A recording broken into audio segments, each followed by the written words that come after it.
Pagbati sa ating mga viewers. Maka-seniors, mapapasana all ka.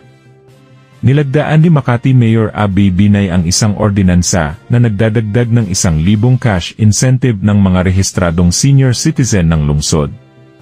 Simula Hulyo, matatanggap na ang dagdag na insentibo. Ayon sa City Ordinance No. 2025-104, ang kabuuang cash gift na ibibigay ng 2 beses, Hulyo at Disyembre ay para sa edad 60 hanggang 69, 4,000. Para sa edad 70 hanggang 79, 5,000. Para sa edad 80 hanggang 89, 6,000. Para sa edad 70 hanggang 79, 11,000. Para sa edad 100 at isa pataas, 12,000.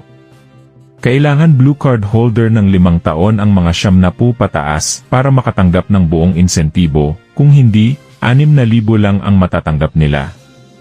Ang mga bagong rehistradong senior mula Enero hanggang Marso ay makakatanggap ng parehong mid-year at year-end gift.